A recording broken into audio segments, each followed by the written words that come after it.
Hi, this is Subramaniam.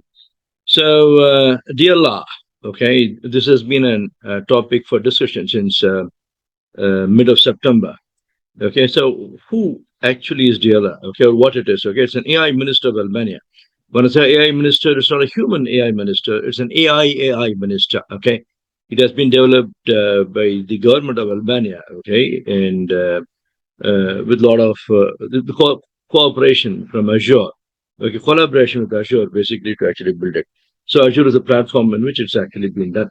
Now, now this AI minister was introduced to fight the corruption. Okay, now let's discuss the challenges. Okay, with respect to fighting the corruption. Okay, with in Diella's case. Okay, now, we always say there is something called the AI governance that needs to be put in place. Okay, and Albania is a part of the European Union, so they need to abide by the European AI Act. That is number one. Number two, now, whenever, okay, how is the model is actually generated? Okay, you've got something called the data set, you have an algorithm.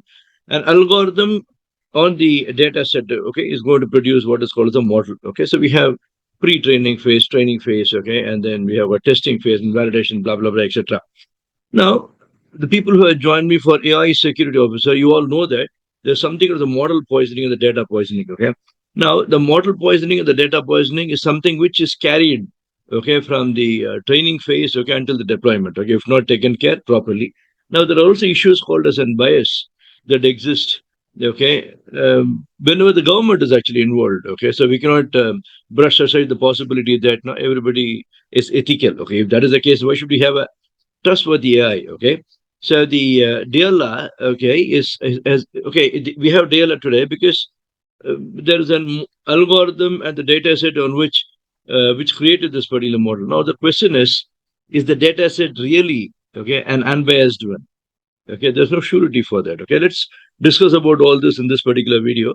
Okay, September 2025, it appointed Diella. Okay, Diella is an AI generated bot, but it is and there's a lot of appreciation from the current Prime Minister of Albania, okay, onto this particular one. But let's look at what are the challenges with respect to the Diella. So AI systems are trained on the data. Okay, there's no surety that okay when you're going to provision something, deploy an AI model. Okay, it's totally unbiased. Okay, so who actually tested that? Okay, but being a part of European Union, that could be a possibility that okay everything has been taken care, but still, fingers crossed, we don't know. Okay, AI cannot solve the problem of corruption alone. Okay, there are a lot of other things. Okay, and that it can actually take care, but it all depends upon what are the underlying mechanism. Okay, where did you get the algorithm from? Where did you get the data from? What are the surety that it's all trustworthy? Okay, the big question is on the trustworthy AI, which is taken up by the opposition anyway. Because DLL is an algorithm, not a human, major challenge is determining who is legally responsible for its decision. And Albanian Prime Minister Edi Rama, okay, has accepted the responsibility. Okay, so it is like in cyber security we have a situation. There are generic accounts. Okay, and there are accounts that are generic. Who is going to be accountable for this user account usage? Okay, then the CISO or the head of security, okay, they'll be accountable for it. So in this particular case, okay, the prime minister has said, okay, I am accountable or responsible, okay, for the decisions. Okay, they're both the different terms actually, but and he has taken ownership, saying that okay, I'm responsible for what are the decision, okay, that DLA is going to take. Other major challenge is explainability. Okay, there's no transparency here. What are the surety that DLA is making a decision? On what basis it is making a decision?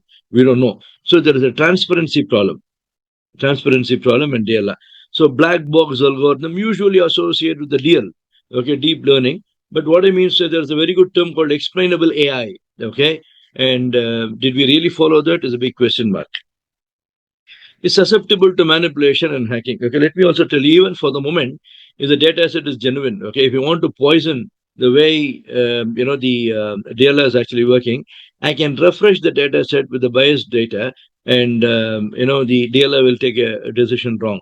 So it is like it's like an AIMS. Okay, continuously we need to ensure that every single update that is happening is all controlled in a controlled environment.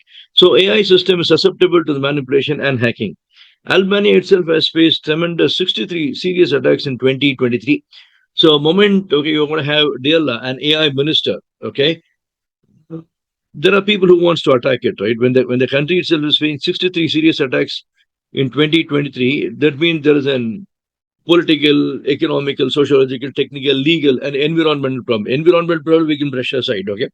Political, economical, sociological, technological, legal. Okay, on the pestle. Okay, these are the things that we need to actually take care of. Okay, so for sure, I think I could sense something political here, but the time has to answer that. Okay, legal regulatory gaps. Use of AI minister. Okay, is not something which is there as a part of the constitution. Okay, in the Albania. That's what the big question is: can we have it or not have it? In fact, we were discussing about an self-driving car that made an illegal U-turn in San Bruno a couple of days back. Now, the gap in the law is, can we issue a ticket? Okay, if there's a mistake, there's no driver to whom we can issue a ticket. There's a gap on the law. So, like that, we need to actually see, is it possible according to the law, okay, to have an AI minister, okay, in Albania? And again, as a part of the European Union, it should follow the regulations like European Union AI Act, etc. And the time has to answer that. Okay, it's still the minister is already working. Okay, Diella is already working. Okay, there is still a debate whether we can use it or not. Okay, so you keep subscribing for the further videos to see what are the developments with this particular scenario. Okay, so workforce and skill gaps. Okay, so there are not much of the people who are really qualified to work on AI in Albania. So the big question is, how are we going to support this?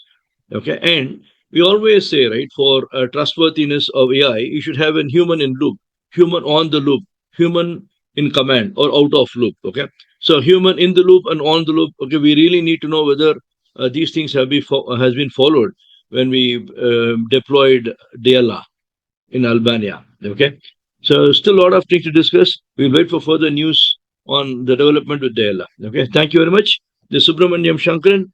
Oh, there's one more slide. Okay, the political and public trust. So the opposition is actually challenging the deployment of Diella. Okay, so they're questioning. Okay, on what basis you have programmed her? Okay, and then you have deployed her. That's number one. And building a public trust is still a questionable. Whenever something is AI, there's still a mistrust, which is obvious, right? The humans have got a lot of other attributes which is not with AI at the moment. Okay, the empathy, self-awareness, etc. Okay, so there's a big list of things that are not with AI anymore. So we can trust. See, we can still mistrust a human. Okay, I'm not brushing aside the possibility that the humans can be mistrusted. You can still mistrust a human. Okay, but mistrust in AI is more than what is there in the human. Okay, so time has to answer this, and every country will be watching the progress on what's happening with Diella and Albania. Okay, before they venture into something like this, the wise learns from others' mistakes, and wise learns from others' experience also. Okay, so this is Subbu. Stay subscribed to this particular channel. So we have got trainings of AI governance officer, security officer, privacy, and AI officer with a dual certification program, including ISO 42001, lead implementer. Write to us on training at itriplus.org.uk if you want to work or if you want to join any of our trainings. Okay. Cheers then. Good day. Stay subscribed and stay updated on what's happening on data protection, cyber security, and artificial intelligence. Cheers. Bye-bye.